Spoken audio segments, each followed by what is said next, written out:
भावा tension stress breakup नंतर झालेलं दुःख कमी. नमस्कार.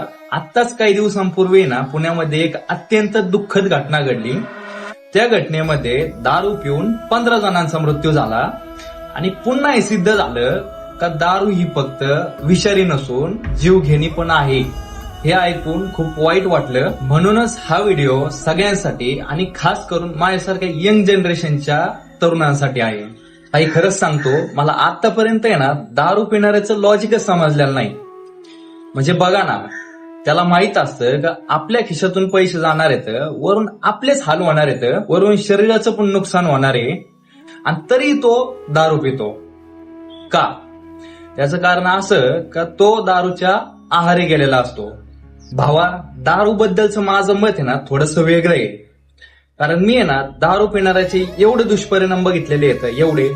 मी दारू पिणाऱ्याला हॉस्पिटलमध्ये बघितलेलं आहे, मी दारू पिणाऱ्याचं घर उद्ध्वस्त होताना बघितलेलं आहे, मी दारू पिणाऱ्याचा संसार उद्ध्वस्त होताना बघितलेला आहे.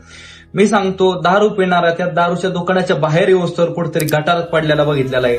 त्याला दुकानातून बाहेर यायची सुद्धा सूद नसते, एवढे त्याचे हाल होते, आणि तरी तो दारू पितो. आणि मी बरेच वेळा पोरांना विचारतो का भाई दारू काय प्यायची, तर काही जण काय म्हणतात माहिती का? काही जण म्हणते स्ट्रेस कमी होतो, टेन्शन कमी होतं, मनातून असं हलकं वाटतं. काही जण म्हणले मजा येते, सेलिब्रेशन म्हणून. काही जण बोलले ब्रेकअप नंतर ना दारू पिल्याच्या नंतर त्या व्यक्तीची आठवण येत नाही. कोण आहे हे लोक? हवा, आता तुला मी ना चांगली गोष्ट सांगतो. टेन्शन कमी करण्यासाठी ना दारूची गरज लागती, ना स्ट्रेस कमी करण्यासाठी दारूची गरज लागती. दारू पिल्यानंतर फक्त एक होतं, आपण आपलं अस्तित्व विसरून जातो. तेवढ्यापुरतं तेवढं. तुम्हाला वाटतं आतमधून हलकं झालं, असं काही नाही. तेवढ्यापुरतं फक्त तुमचं म्हणजे भविष्य तुम्हाला काही दिसतच नाही. तुम्ही तुमचं अस्तित्व विसरून जाता आणि तुम्ही वेगळ्याच दुनियेत जाता.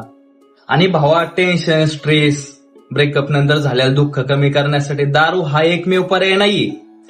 त्यासाठी अनेक पॉझिटिव्ह मार्ग आहेत, अनेक पर्याय आहेत. आणि ते जर पर्याय तुला माहित नसते तर आत्ताच या पेजला फॉलो कर.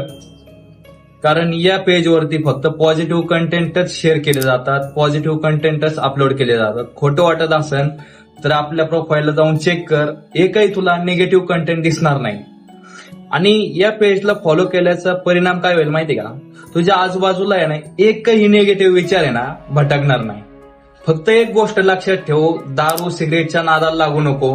कारण दारू ही जीवन आवश्यक नसून जीवन विनाशक आहे आणि जीवनाचा विनाश करणारी आहे.